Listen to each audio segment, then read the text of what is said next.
E agora você acompanha pela Rádio Rio de Janeiro o programa Estudo das Obras de André Luiz. Vamos refletir sobre o livro Nosso Lar. Produção e apresentação, Tereza Cristina e Marco Antônio.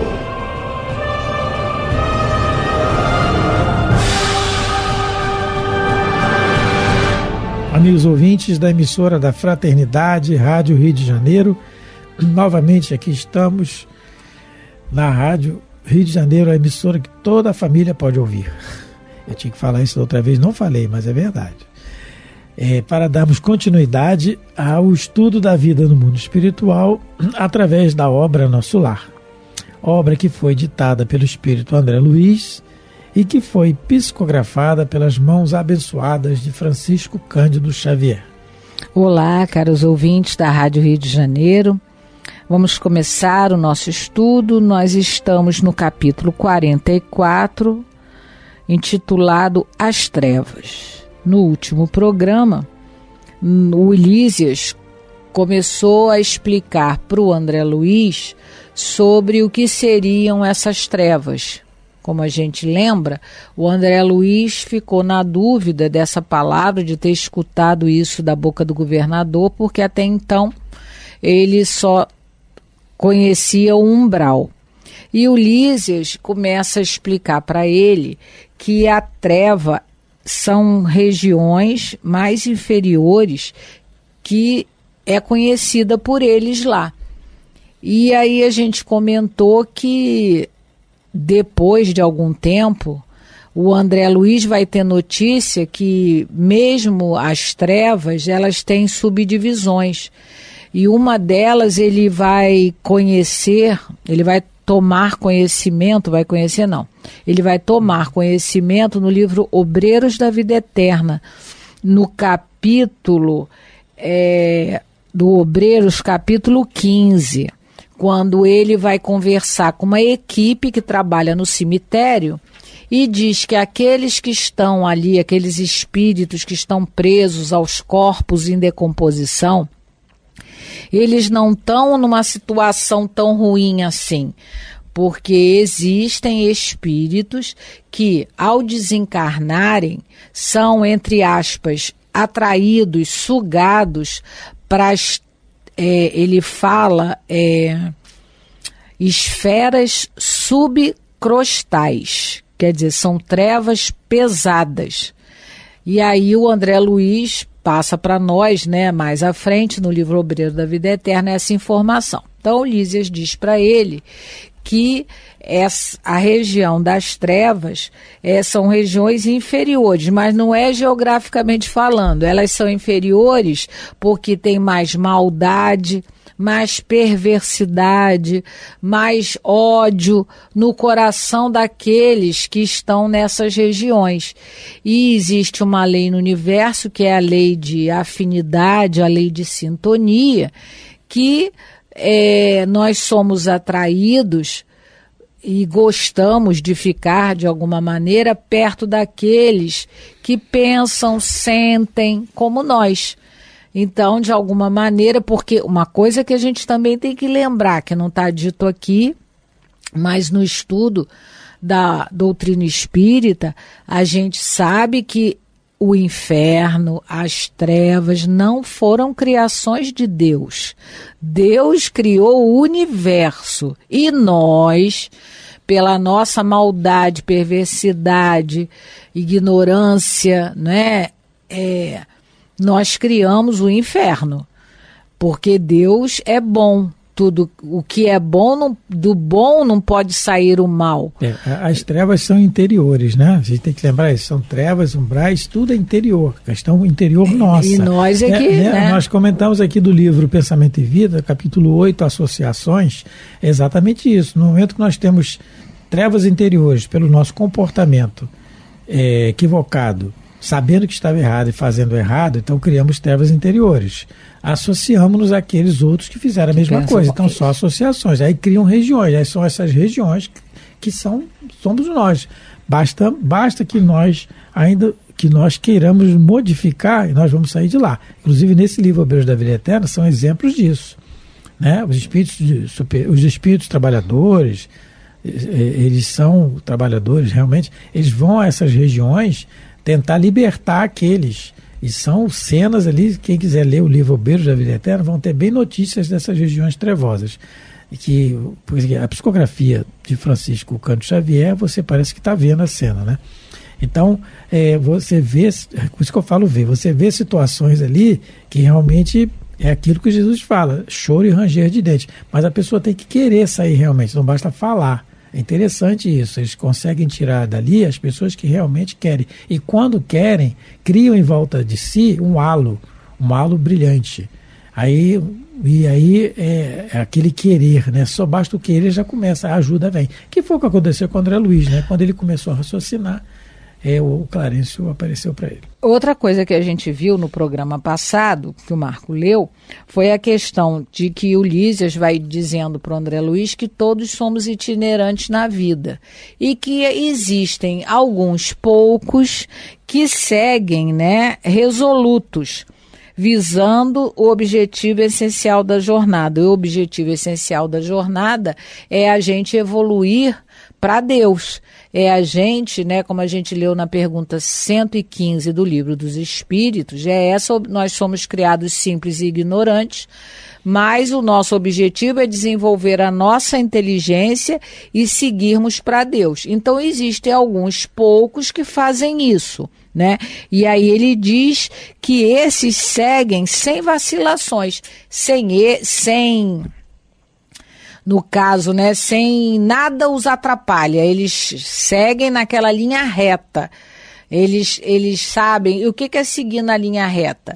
Quando eles sabem que uma coisa é errada, eles não fazem mal, ao contrário da maioria de nós, que quando sabemos que a coisa é errada, a gente às vezes se compraz em repeti-la. Por isso que agora a gente, nessa continuação da leitura, né, que nós vamos ter que voltar um pouquinho para dar sequência, a gente vai ver que ele vai dizer que a maioria estaciona por conta disso. Por conta de que quando saber que a coisa é errada, continua se comprazendo na coisa errada. Então nós estamos no parágrafo 11, nós vamos começar a partir da 4ª linha, né? Esses espíritos resolutos são os espíritos nobilíssimos que descobriram a essência divina em si mesmos, marchando para o alvo sublime sem vacilações. A maioria, no entanto, estaciona. Temos então a multidão de almas que demoram séculos e séculos recapitulando experiências. Somos nós, não é? Os primeiros seguem por linhas retas. Os segundos caminham descrevendo grandes curvas. Nessa movimentação, repetindo marchas e refazendo velhos esforços, ficam à mercê de inúmeras vicissitudes. Assim é que muitos costumam perder-se em plena floresta da vida, perturbados no labirinto que tracejam para os próprios pés. Beleza, a gente pode dar uma paradinha aqui, que é muita coisa. Não, ele está dizendo que é. Ele está resumindo que a maioria, pouquíssimos são resolutos na encarnação, a maioria vacila, repete os mesmos erros. Quando a gente fala sobre isso na nossa casa, na hora que a gente estuda, ontem até na reunião lá na nossa casa, o Marco Aurélio fez isso novamente. No quadro a gente desenha uma estrada. Sabe aquela estrada que a gente anda de carro? Então tem a margem da estrada, que você não pode passar, né? Isso é perigoso e tal. Vamos pegar uma estrada no interior, aquelas margens com mato e tudo. E tem a faixa do meio, aquela pontilhada. Quando a gente reencarna, é uma ilustração que a gente faz para o estudo dessa questão que ele está falando, né? Recapitulação de experiências, linha reta. Quando a gente vai reencarnar, tem uma programação para nós. Reencarnou Marco Antônio, é isso. Eu prometi tudo, vou fazer, pode deixar comigo, tá tranquilo, deixa comigo. Bato no peito assim, ó, estou contigo. Faço igual Pedro falou para Jesus, estou contigo, na hora nega. E aí eu reencarno, a programação está ali. Então, tudo aquilo que vai acontecer na minha vida está na programação. Então, eu vou ter as minhas escolhas depois. Eu tenho as escolhas do que eu posso fazer, do que eu posso não fazer. Achei uma sacola cheia de dinheiro. É para pegar? Não. Não é meu? É uma escolha que vai na linha pontilhada do meio. Se eu pegar a sacola, eu já saí da linha pontilhada. Da linha reta. Da linha reta. Pontilhada da linha reta, vamos dizer assim. A Tereza falou, linha reta. A pontilhada porque eu botei a estrada como mas analogia, reta, né? Linha reta, né? Ela não é nem pontilhada, aí mas faz a estrada, curva. Faz de conta. Então ela é reta. Se eu já peguei a sacola de dinheiro, eu já não posso. Então eu fui no mercado, eu recebi o troco a mais, não devolvi o a mais. Sou esperto. Já saí de novo. E aí vou desviando as escolhas que eu faço na vida. Isso que ele está falando. Então, a gente vai por linhas sinuosas. A gente não vai na linha reta. Não é o chamado completista, que está no livro Missionários da Luz, bem explicado lá o que é o completista, que é o terceiro livro da série André Luiz. Então, espíritos já bem amadurecidos, né? Com amadurecimento do senso moral já o suficiente, com força suficiente, porque já tentou. Por que é força suficiente? Porque já tentou várias vezes, mas tentou. Caiu, tentou, nunca desiste. Porque o pior é desistir, gente. É questão do suicídio, só atrasa. E atrasa muito. É besteira. Não adianta, a vida continua. Não adianta. Então, aqueles espíritos que já tentaram várias vezes, mas continuaram tentando, quando chega na hora, eles conseguem. E o exemplo mais claro disso que a gente tem no Evangelho é de Maria de Magdala. Foi para quem Jesus apareceu. Ela errou muito tempo durante a encarnação. Mas quando ela viu Jesus, ela tomou a decisão dela. O Emmanuel diz que foi a decisão mais dolorosa, alguma coisa que ele fala, que deve ter doído mais na alma. Porque realmente saiu de uma vida, como ela saiu e seguiu o mestre assim, de um dia para o outro, sem titubear. E foi, e seguiu. Então, mas ela tentou várias vezes. Essa é uma que depois que reencarnou novamente em outras existências, com certeza nem vai desvirtuar mais. Porque ela já aprendeu. Né? Então é isso que a gente está colocando aqui, o Lísias coloca. Quando o Lísias fala, né, ele usa uma metáfora que quando ele diz que muitos costumam perder-se em plena floresta da vida, perturbados no labirinto que tracejam para os próprios pés, essa metáfora Allan Kardec também usa no livro Obras Póstumas, no capítulo chamado, no Obras Póstumas não tem numeração, são títulos. O Caminho da Vida. Kardec vai utilizar essa mesma metáfora que o Lísias está usando, dizendo que na encarnação a gente se perde como se perdesse numa floresta. Só que a gente se perde porque a gente cria tantas curvas no caminho, como o Marco colocou, que vira um labirinto, que para sair daí a coisa complica. Então, no livro Obras Póstumas, Kardec coloca... Ele vai falar que o caminho da vida a gente passa por algumas florestas. Então ele coloca assim, a estrada é a imagem da vida espiritual da alma, e em cujo percurso esta é mais ou menos feliz.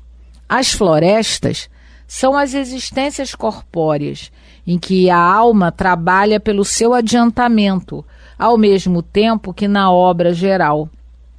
O viajor que chega ao fim e que volta para ajudar os que ficaram na retaguarda, porque Kardec fala disso nesse capítulo, simboliza os anjos guardiães, os missionários de Deus, os quais se sentem felizes em vê-lo e se desdobram em atividades para fazer o bem e obedecer o Supremo Senhor. Então Kardec vai usar essa mesma metáfora da floresta, do caminho da vida, do mesmo jeito que o Lísias está dizendo para o André Luiz, olha, na Terra todos nós somos peregrinos, somos viajantes, poucos conseguem andar em linha reta e a maioria de nós vive nas curvas.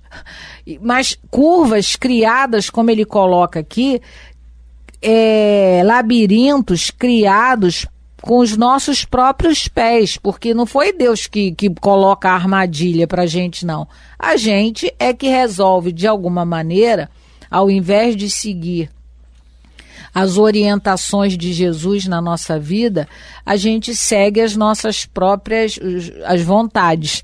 A gente ainda não aprendeu a fazer a vontade do Pai. A gente faz a nossa vontade.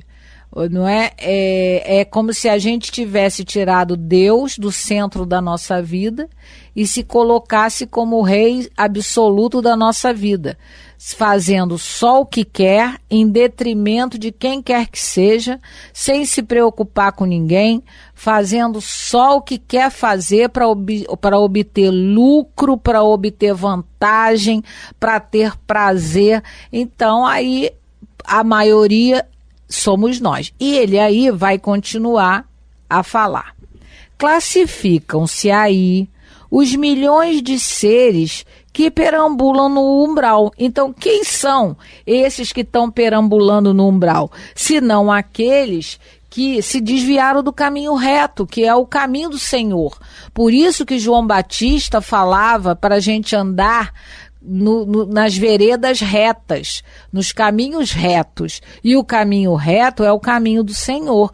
Então, quem está no umbral, aí ele está dizendo, olha, quem está no umbral são essas pessoas que se desviaram do caminho reto. Mas aí ele vai explicar agora quem está na treva. Outros, preferindo caminhar às escuras, pela preocupação egoística que os absorvem, costumam cair em precipícios, estacionando no fundo do abismo por tempo indeterminado. Compreendeu? Então, para cair nas trevas, para cair no abismo, é rápido. Agora, para sair dele, aí a coisa não é tão fácil, porque você realmente tem que ter muita vontade, como o Marco até colocou lá o exemplo, que quem quiser ler no livro Obreiros da Vida Eterna, aqui quando o André Luiz vai fazer uma incursão lá nas trevas e ele vai ajudar algumas pessoas que estão arrependidas do que fizeram. Não é? Então, o que o Lísias aqui, para resumir isso que a gente leu, né? Esse parágrafo, que é o parágrafo 11º. Nós somos viajantes, aqui nós somos, né? Nós não somos da terra, aqui é a nossa escola. Então nós somos, como ele coloca a palavra dele, itinerantes da vida, peregrinos. A gente faz as escolhas que quer durante essa caminhada, porque a gente tem o livre-arbítrio. Só que a maioria faz a escolha errada. Ao invés de andar no caminho reto, anda no caminho torto, fazendo curva. Né? O Marco deu a explicação lá da estrada, que a gente estuda lá no centro. Então, quando a gente faz essas escolhas erradas, repete, tem que refazer não sei quantas vezes, a gente, quando desencarna, está no umbral. Mas quando a gente... Além disso, né, a gente age o tempo todo na perversidade, na maldade, no egoísmo, como ele coloca aqui, anda nas escuras, né, quer dizer, é isso que a gente até comentou. A pessoa encarnada, ela já está na treva, ela já fez a escolha dela, infelizmente. E às vezes eu fico pensando, né, a gente vê nas redes sociais as pessoas desejando mal àqueles, né, irmãos que estão na política, que são grandes empresários, que a gente sabe que não está no caminho reto, mas a gente não precisa desejar mal para essas pessoas, porque elas mesmas já se colocaram nas trevas. Imagine o despertamento dessas criaturas depois da desencarnação. A gente tem que ter piedade deles, porque a gente já está saindo dessa loucura, ou pelo menos está tentando, né, já não agir mais com perversidade e com prazer em fazer o mal, mas eles ainda não estão optando por isso. Então a gente tem que ter misericórdia, porque o despertar dessas criaturas vai ser onde elas já estão, não é? Como ele coloca aqui, quando ele fala, porque elas vão ficar no fundo estacionados no fundo do abismo por tempo indeterminado. Mas aproveitando o gancho que a Teresa falou, no mesmo livro, Obreiros da Vida Eterna, capítulo 4, em que vai começar a falar dessa casa transitória, que é uma casa que transita pelas zonas de umbral, pelas zonas de sofrimento, de dor, pelas zonas trevosas. A diretora dessa casa transitória, chamada irmã Zenóbia, no livro, ela diz assim, como a Teresa falou agora, pode perdurar por milênios, mas ela diz assim, é muito bonito o que ela diz. Chegará, porém, que o André Luiz fica angustiado com tanto sofrimento. E ela diz assim, irmão, chegará, porém, o dia da transformação dos gênios perversos, desencarnados em espíritos lucificados pelo bem divino. Todo mal, ainda que perdure milênios, é transitório. Achamo-nos apenas em luta pela vitória imortal de Deus contra a inferioridade do eu em nossas vidas. Toda expressão de ignorância é fictícia, somente a sabedoria é eterna. Então, é esse o raciocínio correto da vida. Todos nós seremos espíritos lucificados pelo bem divino, pelo nosso esforço, ainda que o nosso egoísmo dure milênios, que como está durando o nosso orgulho. Exatamente, porque ela fala aqui dos personagens que estão lá nos abismos das trevas. Esses abismos são os abismos conscienciais. As pessoas, quando está aqui numa depressão, numa situação que você já viu alguém assim, você não viu, ela na conversa com essas pessoas, ela diz que está num abismo, é o que ela sente. Como ela sente, mas ela está num corpo somático. Quando ela desencarna, que ela não está mais nesse corpo, escafandro, ela sente realmente, ela vê esse abismo. E ela configura em torno dela esse abismo.